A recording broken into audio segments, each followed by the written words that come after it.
ओम नमो भगवते वासुदेवाय। ओम नमो भगवते वासुदेवाय। ओम नमो भगवते वासुदेवाय। नारायणं नमस्कृत्य नरं चैव नरोत्तमं देवीं सरस्वतीं व्यासं ततो जायमुदीरये। नष्टप्रायेषु अभद्रेषु नित्यं भागवत सेवया भगवती उत्तमश्लोके भक्तिर्भवती नैष्टिकी। कृष्णाय वासुदेवाय देवकी नंदनाय च नंदगोपकुमाराय गोविंदाय नमो नमः। नमो पंकजनाभाय नमो पंकजमालिने नमो पंकजनेत्राय नमस्ते पंकजांग्रये। हरे कृष्ण। आज हम टेक्स्ट 36 डिस्कस करेंगे। नतोऽस्मिन् अहं तच्छरणं समीयुषाम् भवच्चिदं स्वस्ति अयनं सुमंगलम्। यो हि आत्ममाया विभवं स्म पर्यगात् यथा नभ स्वान्तम् अता परे कुतः। Translation: Therefore, it is best for me to surrender unto his feet, which alone can deliver one from the miseries of repeated birth and death. Such surrender is all auspicious and allows one to perceive all happiness. Even the sky cannot estimate the limits of its own expansion. So, what can others do when the Lord Himself is unable to estimate His own limits? तो हमने देखा कि पिछले श्लोक में ब्रह्मा जी बताते हैं कि उनके पास बहुत ज्ञान है, वैराग्य है, तपस्या है, सिद्धि है, पर वो सब होते हुए भी वो कृष्ण को पूर्ण रूप से जान नहीं पाते। तो इसलिए बोल रहे हैं हमारा कर्तव्य क्या है, नतोस्मिन् अहम चत शरणार समीयुषाम। इसलिए हमको, मेरे लिए बेस्ट है, सबसे उचित है कृष्ण का आश्रय लेना, चरण कमल का आश्रय लेना। That is the only conclusion. क्यों? क्योंकि भगवान का चरण कमल का आश्रय लेने से भवच्चिदम स्वस्ति अयनम सुमंगलम। भगवान कृष्ण का शरण कमल का आश्रय लेने से भवच्चिदम, भवच का मतलब है ये भौतिक संसार, भवसागर। चिदम का मतलब है टूट जाता है। ये जो जन्म मृत्यु का जो साइकिल है, भगवान का चरण कमल का आश्रय लेने से टूट जाता है। और दूसरा, सच सरेंडर इज ऑल ऑस्पिशियस। स्वस्ति अयनम, स्वस्ति अयनम का मतलब है बहुत शुभ मिलेगा भगवान का आश्रय लेने से। एंड सुमंगलम, व्यक्ति पूरे तरह से आनंद में रहेगा। तो तीन चीज बताते हैं भगवान का चरण कमल का आश्रय लेने से क्या रिजल्ट मिलेगा। क्योंकि कुछ भी चीज करने के लिए पहले हम देखते हैं हमारे लिए बेनिफिट क्या है। तो ब्रह्मा जी बोल रहे हैं भगवान का आश्रय लेने से पहला भवच्चिदम, ये जो भौतिक संसार है उसका जो वेग है, उसका जो बंधन है वो टूट जाएगा। दूसरा, स्वस्ति अयनम, हर एक व्यक्ति के जिंदगी में मंगलमयी होगा, everything will be auspicious. And तीसरा, सुमंगलम, one will experience great happiness. Even the sky cannot estimate the limits of its own expansion. So what can others do when the Lord Himself is unable to estimate His own limit? तो बोल रहे हैं आसमान है, आसमान अपना खुद का सीमा बोल नहीं सकता, कहाँ तक उसका सीमा है। वैसे ही बाकी लोग भगवान को क्या जानेंगे भगवान खुद अपना सीमा नहीं जानते। तो भगवान का जो लीला है इतना विस्तार है, भगवान स्वयं अपने लीला के अंत तक नहीं पहुंचते। इसलिए भगवान का एक नाम है अनंत, क्योंकि कृष्णा इज अनलिमिटेड। तो ब्रह्मा जी यहाँ पे बता रहे हैं अगर भगवान ही स्वयं को नहीं जानते पूरे तरह से, हम कैसे जानेंगे भगवान को। इसलिए हमारा कर्तव्य है अपने आप को तुच्छ, अपने आप को छोटा मान के भगवान का आश्रय लेना। इसलिए जब हम जानेंगे कि भगवान कितने महान हैं और उसके साथ साथ ये भी पहचानेंगे कि हम कितने छोटे हैं, तो ऑटोमेटिकली व्यक्ति महान व्यक्ति का आश्रय लेता है। Purport: Lord Brahma, the greatest of all learned living beings, the greatest sacrificer, the greatest observer of the austere life, and the greatest self-realized mystic, advises us as the supreme spiritual master of all living beings that one should simply surrender unto the lotus feet of the Lord in order to achieve all success, even up to the limit of being liberated from the miseries of material life and being endowed with all auspicious spiritual existence. तो प्रभुपाद यहाँ पे बता रहे हैं कि ब्रह्मा जी सबसे प्रामाणिक authority है पूरे ब्रह्मांड में, the greatest learned living being, ये पूरे ब्रह्मांड में सबसे बुद्धिमान ज्ञानवान व्यक्ति ब्रह्मा जी है। द ग्रेटेस्ट सैक्रिफाइसर, जितने बड़े जो लोग दान करते हैं, तपस्या करते हैं, वो सब में से श्रेष्ठ ब्रह्मा जी है। The greatest observer of austere life, जो तपस्या है ब्रह्मा से ज़्यादा किसी ने तपस्या नहीं किया, और सिद्धि है, सब कुछ ब्रह्मा जी के पास है। So Brahma ji is the perfect living being, सबसे परफेक्ट लिविंग बीइंग हर एक दृष्टिकोण से। तो ब्रह्मा जी का यहाँ पे सुझाव है, उनका साक्षात्कार है कि हर एक व्यक्ति को कृष्ण का चरण कमल का आश्रय लेना है। सिंपली सरेंडर, सिंपली सरेंडर का मतलब क्या है? ज़्यादा सोचना नहीं है, भगवान का चरण कमल का आश्रय लेना विश्वास के साथ। जैसे भगवान गीता में बोलते हैं सर्वधर्मान परित्यज्य माम एकम शरणम व्रज, तो भगवान बोलते हैं सिर्फ मेरा आश्रय ले लो। तो प्रभुपाद उसके ट्रांसलेशन में लिखते हैं जस्ट सरेंडर अनटू मी। कृष्णा क्या बोल रहे हैं? जस्ट सरेंडर अनटू मी, मतलब सोचो मत, संशय मत रखो, मेरा आश्रय ले लो।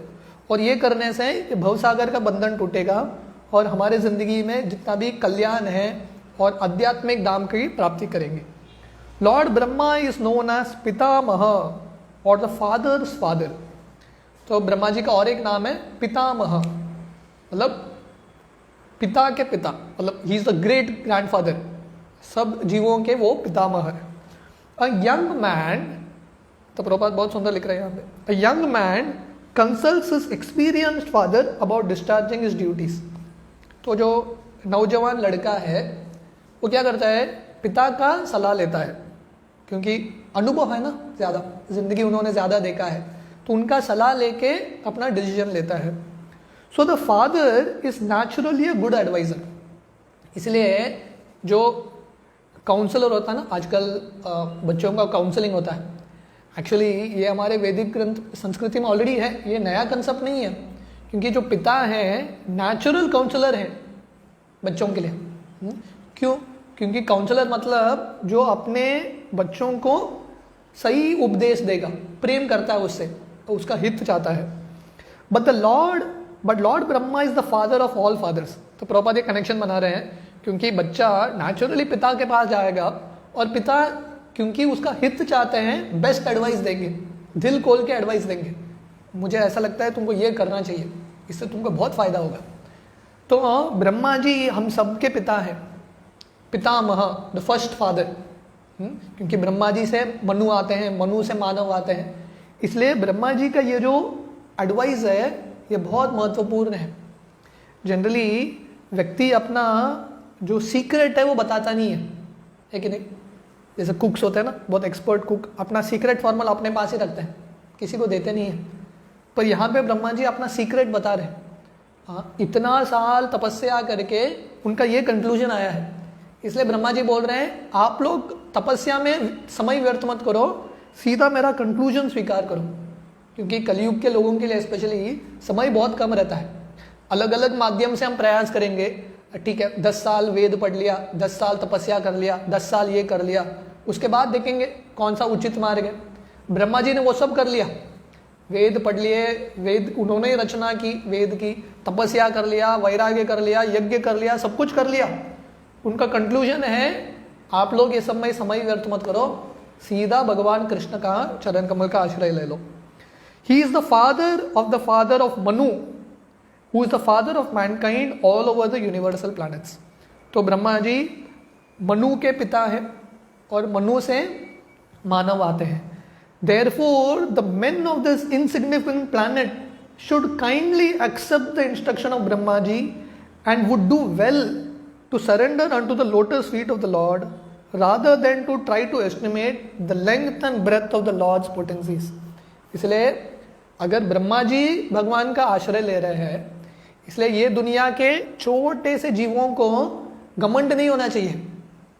मैं अपने प्रयास से भगवान को समझने का प्रयास करूंगा, हाँ, ये भौतिक दुनिया, भगवान का ऐश्वर्य समझने का प्रयास करूंगा, नहीं, ब्रह्मा जी का एडवाइस स्वीकार करना है। प्रभुपाद बोल रहे हैं वन शुड काइंडली एक्सेप्ट, हाँ, बहुत नम्रता से ब्रह्मा जी का जो सुझाव है, सलाह है, वो स्वीकार करना है और भगवान का आश्रय लेना है। His potencies are immeasurable as confirmed in the Vedas. कोई बोलेगा मैं अपने मन से, अपने बुद्धि से भगवान को समझने का प्रयास करूंगा, बहुत मुश्किल है, क्योंकि भगवान का जो ऐश्वर्य है वो अनंत है, हम हमारे बुद्धि से समझ नहीं पाएंगे। परास शक्तिर विविधैव श्रूयते स्वाभाविकी ज्ञान बल क्रियाच। तो ये श्वेतेश्वर उपनिषद में आता है, परास शक्तिर विविधैव श्रूयते, भगवान का बहुत सारे शक्तियां हैं, हाँ, स्वाभाविकी ज्ञान बला क्रियाच, ज्ञान बल क्रिया इत्यादि। He is the greatest of all, and all others, even to the greatest of all living beings, namely Brahma ji, admits that the best thing for us is to surrender unto him. तो भगवान श्री कृष्ण पुरुषोत्तम है, सबसे perfect व्यक्ति है, इतने perfect है कि ब्रह्मा जी जैसे भी परफेक्ट जो जीव हैं उनका यही सुझाव रहता है कि कृष्ण का आश्रय ले लो, जस्ट सरेंडर टू कृष्णा।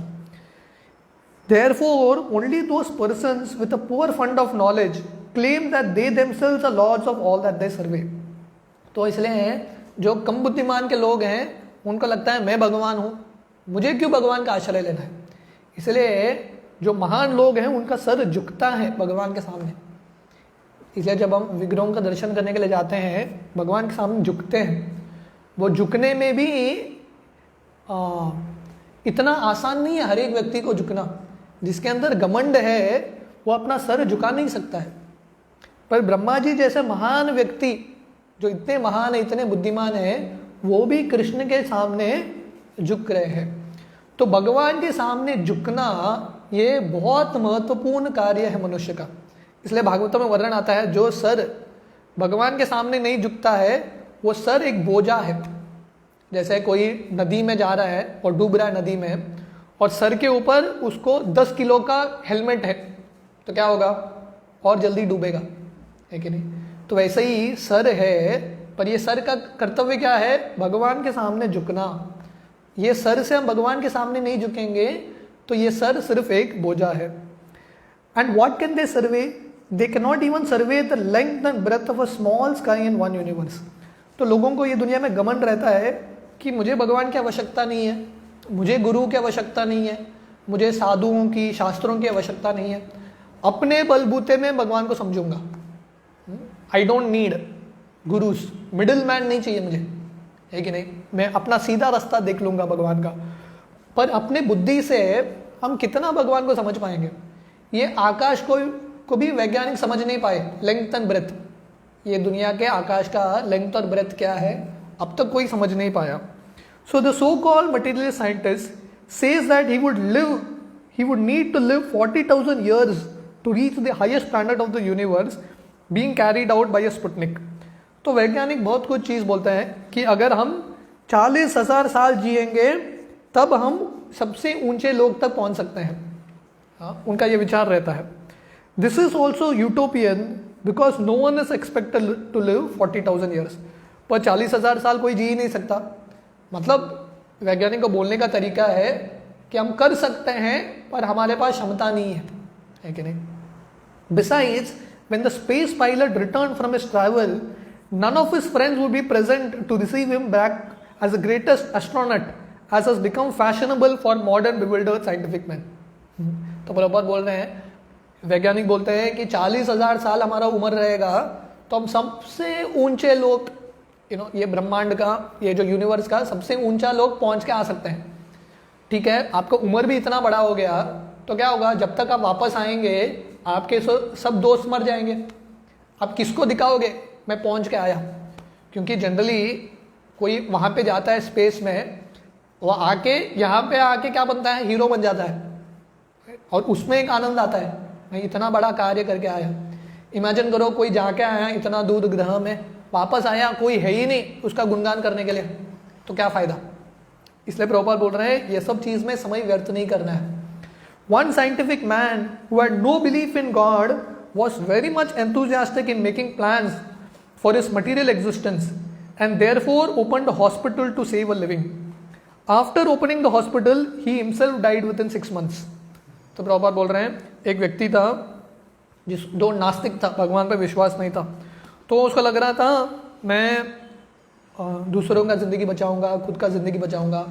तो बहुत मेहनत के साथ उसने एक हॉस्पिटल खोला, और हॉस्पिटल खोलने के बाद 6 महीने में उसका मृत्यु. तो कहने का मतलब है व्यक्ति इतना मेहनत करता है आनंद पाने के लिए, पर जब पाने का समय आता है आनंद का, उसका ही समय खत्म होता है. ऐसे एक उदाहरण आता है, व्यक्ति बहुत अच्छे से बिस्तर बना रहा है, क्योंकि बिस्तर अच्छा रहेगा रात को नींद आएगा अच्छा, तो बिस्तर इतने अच्छे से बनाता है जब उसका सोने का समय होता है सुबह ही हो जाता है. बिस्तर बनाते बनाते हैं सोना ही भूल जाता है, समय निकल जाता है.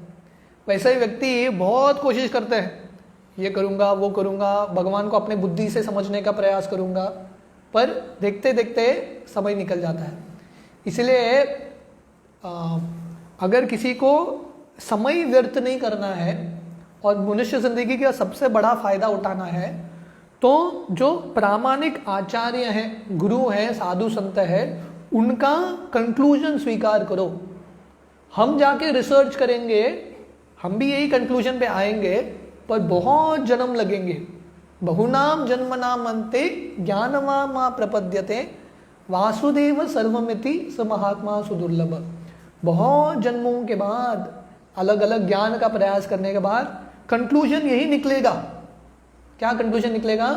कि वासुदेव कृष्ण सार है और मुझे उनका चरण कमल का आश्रय लेना है.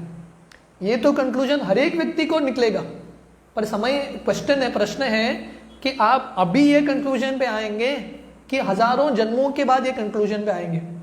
इसलिए ब्रह्मा जी बोल रहे हैं मेरा तो आयु बहुत लंबा था, इसलिए मैं तपस्या करके फाइनली ये कंक्लूजन पे आ गया, वेद पढ़ के, वेद की रचना करके ये कंक्लूजन पे आ गया. पर आप कलयुग के लोग, आप लोगों के पास समय नहीं है वेद पढ़ के ये कंक्लूजन पे आना, यज्ञ करके तपस्या करके ये कंक्लूजन पे आना. इसलिए मेरा सलाह आप ले लो. मैंने बहुत समय लगाया है कंक्लूजन पे आने के लिए, आप लोगों के पास समय नहीं है, आप सीधा कंक्लूजन पे आ जाओ. Don't waste time. So one should not spoil his human life which is obtained after many changes of bodies in 84 lakh species of life simply for the concocted material happiness of life through increasing artificial needs in the name of advancement of economic development and scientific knowledge. इसलिए व्यक्ति को मनुष्य जन्म गंवाना नहीं है. मनुष्य जन्म पाया राधा कृष्ण न बजिया जानिया सुनिया विष खाइनो. तो वर्णन आता है कि ये मनुष्य जन्म मिलने के बाद अगर हम राधा कृष्ण की भजन नहीं करेंगे, भगवान का शरण कमल का आश्रय नहीं लेंगे, जैसा ब्रह्मा जी यहाँ पे बता रहे हैं, तो जानते हुए हम विष पी रहे हैं. क्योंकि ये जो भौतिक इंद्रिय तृप्ति है, सो कॉल्ड इकोनॉमिक डेवलपमेंट, आर्थिक प्रगति या वैज्ञानिक प्रगति, ये सब ज़रूरत नहीं है. These are all अनर्थस.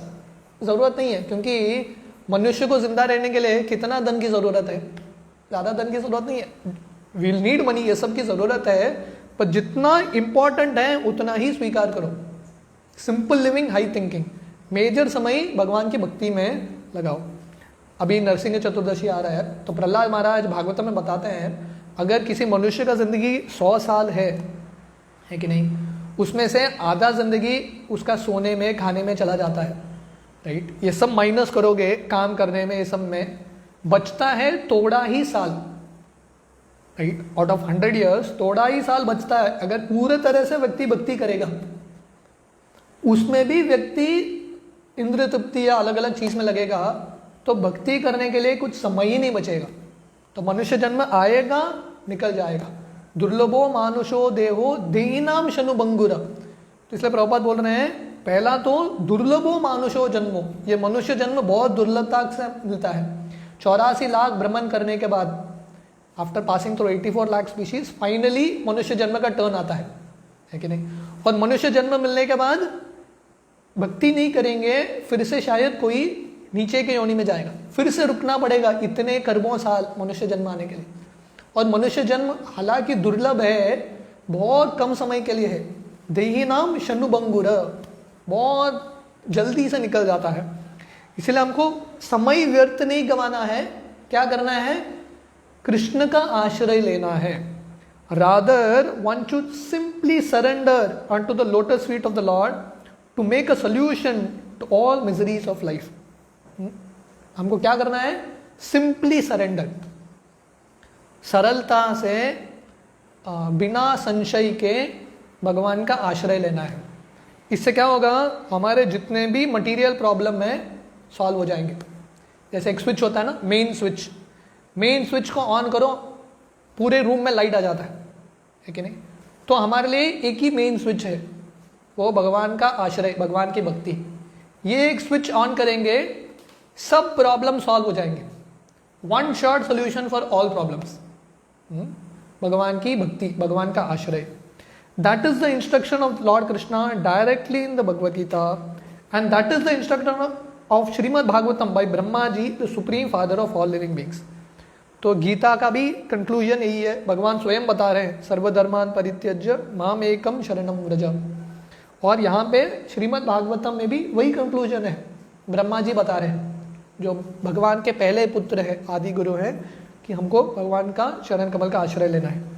Anyone denying the surrendering process as recommended both in Bhagavad Gita and Srimad Bhagavatam, and for that matter in all authorized scriptures, will be forced to surrender unto the laws of material nature. तो ये बहुत important है। कोई बोलेगा अरे मुझे गीता क्यों सुनना है, कृष्ण बोलेंगे वो तो ऐसे ही बोलते रहेंगे, मुझे क्यों कृष्ण का सुनना है, ब्रह्मा जी का मुझे क्यों सुनना है, और बाकी जितने भी शास्त्र बोलते हैं कि कृष्ण का आश्रय ले लो, मुझे क्यों सुनना है, मैं सुनूंगा नहीं, मैं किसी के सामने झुकूंगा नहीं। आप बोलेंगे मैं भगवान के सामने नहीं झुकूंगा, पर ये भौतिक माया के सामने झुकना पड़ेगा। One will be forced to surrender to the laws of material nature, है कि नहीं। कोविड ने, ये एक वायरस ने पूरे दुनिया को झुका दिया। लोग भगवान के सामने जाके नहीं झुकते, पर कोविड के सामने सब झुक गए। बड़े बड़े देश, बड़े बड़े वैज्ञानिक सब हार मान गए, सोल्यूशन ही नहीं निकल रहा है। एक कुछ मेडिसिन निकालते हैं, दूसरा वायरस आ जाता है, म्यूटेट होता है ये वायरस, समझ में नहीं आ रहा उनको क्या करना है। क्यों? क्योंकि भगवान का आश्रय नहीं लिया है, इसलिए भौतिक दुनिया हमको झुका रही है। इतना घमंड है, कृष्ण के सामने नहीं झुकेंगे, अभी झुको भौतिक दुनिया के सामने, माया के सामने, माया के शक्ति के सामने झुकना पड़ेगा। इसलिए झुकना जीव का लक्षण है, झुकना ही पड़ेगा उसको। किसके सामने झुकना है? हमारे हाथ में है। The living entity by his constitutional position is not independent. तो जीव स्वतंत्र नहीं है, वो बोल नहीं सकता अरे मुझे कंट्रोल करने वाला कौन है। एक वायरस ने कंट्रोल कर दिया, पूरा टाइट करके रखा है ये वायरस ने, कब जाएगा वायरस उसका नाम भी नहीं ले रहा है कि नहीं। तो हम बोलेंगे हम स्वतंत्र है, मुझे बोलने वाला कोई नहीं है, भगवान भगवान मुझे नहीं चाहिए। पर अभी देखिए कंट्रोल करके रखा है। He must surrender either unto the Lord or unto material nature. तो जीव को शरणागत होना पड़ेगा। ब्रह्मा जी का उपदेश स्वीकार करेंगे, कृष्ण का उपदेश स्वीकार करेंगे, तो भगवान का आश्रय लेंगे, सुखी रहेंगे। नहीं तो माया के सामने, माया प्रकृति के सामने झुकना पड़ेगा। और माया देवी जब झुकाती है किसी को, बहुत कष्ट दे के झुकाती है। जैसे एक बच्चा है, बच्चा आराम से अपने माता पिता के साथ पढ़ सकता है, पढ़ाई कर सकता है, प्रेम से सिखाएंगे। पर माता पिता का नहीं सुनता, माता पिता उसको ट्यूशन टीचर के पास भेजते हैं और कड़क ट्यूशन टीचर रहता है, मार के सिखाएगा, है कि नहीं। लेसन तो सीखना है, किसके साथ सीखना है? कृष्ण के सामने प्रेम से सीखना है, या कृष्ण के सामने नहीं आएंगे तो कृष्ण ने ट्यूशन टीचर अपॉइंट करके रखा है माया देवी, वो मार मार के सिखाएगी लेसन। तो ये हमारा चुनाव है। Material nature is also not independent of the Lord, since the Lord himself has claimed material nature as mama maya, my energy, and as binna prakriti ashtada, my separated energy of 8 divisions. तो यही चुनाव है, प्रभुपाद यहाँ पे बता रहे हैं। अगर हम भगवान के सामने डायरेक्टली झुकना है या इनडायरेक्टली झुकना है, क्योंकि माया देवी भी भगवान की ही दासी है। कृष्ण गीता में बोलते हैं मम माया, मेरी माया, या प्रभुपाद यहाँ पे लिख रहा है बिन्ना प्रकृति अष्टदा, मेरे से ये प्रकृति आया है। तो अगर हम माया के सामने भी झुक रहे हैं तो वो भी हम कृष्ण के सामने झुक रहे हैं, पर इनडायरेक्टली झुक रहे हैं। तो हमारा ये चुनाव है, डायरेक्टली कृष्ण का आश्रय लेना है या इनडायरेक्टली कृष्ण का आश्रय लेना है माया के द्वारा। इसलिए कृष्णा बुक के प्रीफेस इंट्रोडक्शन में जॉर्ज हैरिसन लिखते हैं, everyone is looking for Krishna, some know it and some don't know it. हर एक व्यक्ति कृष्ण को ही ढूंढ रहा है। कोई कृष्ण को सीधा ढूंढता है, भक्त जो हैं कृष्ण को सीधा ढूंढते हैं, और जो अभक्त हैं वो भी कृष्ण को ढूंढ रहे हैं, पर माया के माध्यम से इनडायरेक्टली ढूंढ रहे हैं। Therefore, material nature is also controlled by the Lord, as is claimed in Bhagavad Gita 9.10. मैया दक्षेन प्रकृति सुयते सचराचरम। तो भगवान गीता में बोलते हैं मैया दक्षेन प्रकृति, मेरे अध्यक्षता में ये प्रकृति चलता है। And the living entities being superior to matter have choice and discrimination either to surrender unto the lord और to surrender unto material nature. तो जीव के पास ये चुनाव है। चुनाव क्या है? ये चुनाव नहीं कि शरणागत होना है कि नहीं होना है, शरणागत तो होना ही है, झुकना तो कंपलसरी है। चुनाव हमारा क्या है? कृष्ण के सामने झुकना है या माया के सामने झुकना है। By surrendering unto the Lord one is happy and liberated, and by surrendering unto material nature the living entity suffers. जब हम कृष्ण के सामने झुकेंगे, जैसे ब्रह्मा जी यहाँ पे बोल रहे हैं भवच्चिदम स्वस्ति अयनम सुमंगलम, कृष्ण के सामने झुकेंगे, कृष्ण का आश्रय लेंगे, तब भौतिक दुनिया के कष्टों से मुक्त हो जाएंगे, सुख पाएंगे, जो शुभ कार्य है, वो मंगल कार्य, वो सब पाएंगे। बट जब हम माया के सामने झुकेंगे हम कष्ट ही कष्ट पाएंगे। So the end of all sufferings mean surrendering unto the Lord, because the surrendering process itself is bhavachidam, liberation from all material miseries, swasti ayanam, perception of all happiness, sumangalam, source of everything auspicious। तो इसलिए अगर हमको हमारे सब कष्टों को दूर करना है, निवारण करना है, एक साथ one shot solution for all problems, तो हमको भगवान का चरण कमल का आश्रय लेना है। क्योंकि लेने से, भगवान का आश्रय लेने से भवच्चिदम, भौतिक कष्टों से मुक्त हो जाएंगे, स्वस्ति अयनम, आनंद पाएंगे, और सुमंगलम, मंगलमयी जीवन पाएंगे। तो इसका और एक दो छोटा पैराग्राफ्स है, वो हम कल सुबह कंटिन्यू करेंगे। हरे कृष्ण।